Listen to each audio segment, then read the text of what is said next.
Good morning students. Welcome to my online study channel, The Education Planet.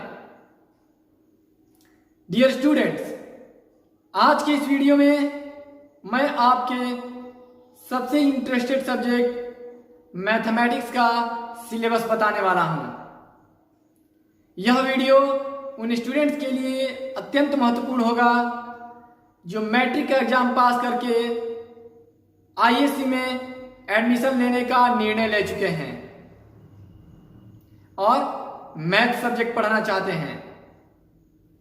तो चलिए शुरू करते हैं आज का यह वीडियो और जानते हैं कि क्लास 11th के मैथ सब्जेक्ट के अंतर्गत कौन कौन से चैप्टर आते हैं।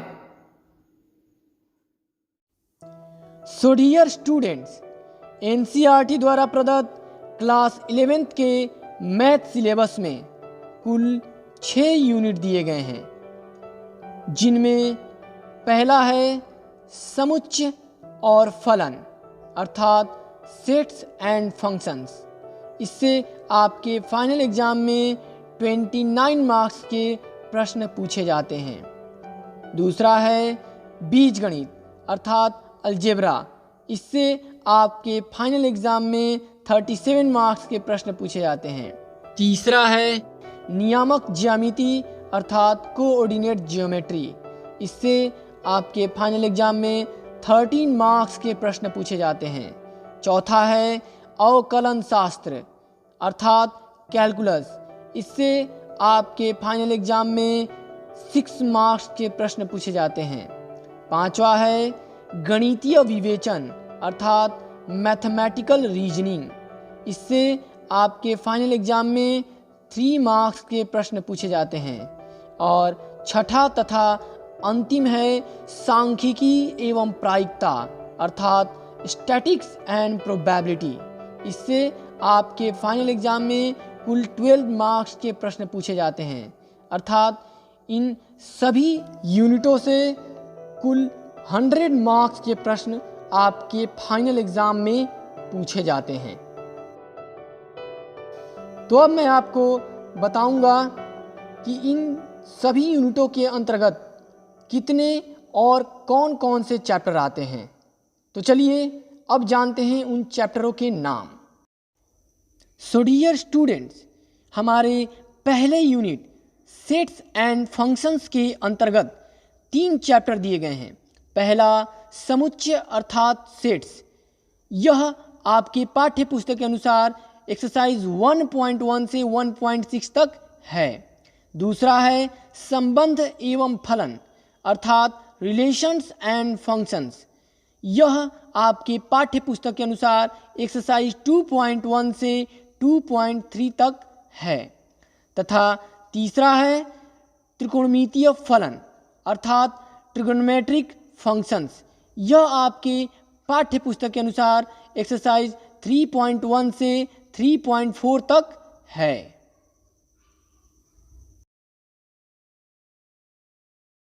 दूसरा यूनिट है अलजेब्रा, जिसके अंतर्गत कुल 6 चैप्टर आते हैं, जिनमें पहला है गणितीय आगमन का सिद्धांत अर्थात प्रिंसिपल ऑफ मैथमेटिकल इंडक्शन। इसके अंतर्गत केवल एक एक्सरसाइज 4.1 दिया गया है।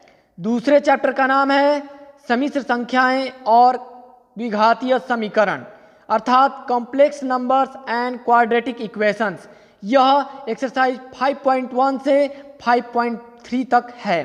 तीसरा है रैखिक असमीकाएं अर्थात लीनियर इनइक्वालिटीज। यह एक्सरसाइज 6.1 से 6.3 तक दिया गया है। चौथा चैप्टर है क्रमचय और संचय अर्थात परमुटेशंस एंड कॉम्बिनेशंस। यह एक्सरसाइज 7.1 से 7.4 तक है। पांचवा चैप्टर है द्विपद प्रमेय अर्थात बाइनोमियल थ्योरम। यह एक्सरसाइज 8.1 से 8.2 तक है। तथा छठा चैप्टर है अनुक्रम तथा श्रेणी अर्थात सीक्वेंस एंड सीरीज। यह एक्सरसाइज 9.1 से 9.4 तक दिया गया है। अलजेब्रा के अंतर्गत आने वाले ये 6 चैप्टर आपके पाठ्य पुस्तक के अनुसार क्रमशः अध्याय संख्या 4, 5, 6, 7, 8 एवं 9 हैं। तीसरा यूनिट है कोऑर्डिनेट ज्योमेट्री, जिसके अंतर्गत कुल 3 चैप्टर आते हैं, जिनमें पहला चैप्टर है सरल रेखाएं अर्थात स्ट्रेट लाइंस। यह एक्सरसाइज 10.1 से 10.3 तक है। दूसरा चैप्टर है शंकु परिच्छेद अर्थात कोनिक सेक्शंस। यह एक्सरसाइज 11.1 से 11.4 तक है। तथा तीसरा चैप्टर है त्रिविमीय ज्यामिति का परिचय अर्थात इंट्रोडक्शन ऑफ 3D ज्योमेट्री। यह एक्सरसाइज 12.1 से 12.3 तक दिया गया है। कोऑर्डिनेट ज्योमेट्री के अंतर्गत आने वाले ये तीनों चैप्टर आपके पाठ्य पुस्तक के अनुसार क्रमशः अध्याय संख्या 10, 11 एवं 12 है। चौथा यूनिट है कैलकुलस। इसके अंतर्गत केवल एक ही चैप्टर दिया गया है, जिसका नाम है सीमा और अवकलज अर्थात लिमिट्स एंड डेरिवेटिव्स। इसमें केवल 2 ही एक्सरसाइज 13.1 एवं 13.2 दिया गया है। यह आपके पाठ्य पुस्तक के अनुसार अध्याय संख्या 13 है। पांचवा यूनिट है मैथमेटिकल रीजनिंग। इसके अंतर्गत भी केवल एक ही चैप्टर आता है, जिसका नाम है गणितीय विवेचन अर्थात मैथमेटिकल रीजनिंग। यह एक्सरसाइज 14.1 से 14.4 तक है और यह आपके पाठ्य पुस्तक के अनुसार चैप्टर संख्या 14 है। छठा एवं अंतिम यूनिट है स्टैटिस्टिक्स एंड प्रोबेबिलिटी। इसके अंतर्गत 2 चैप्टर दिए गए हैं। पहला चैप्टर है सांख्यिकी अर्थात स्टैटिस्टिक्स। यह एक्सरसाइज 15.1 से 15.3 तक है।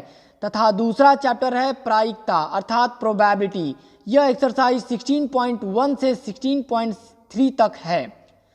ये दोनों ही चैप्टर आपके पाठ्य पुस्तक के अनुसार क्रमशः अध्याय संख्या 15 एवं 16 हैं।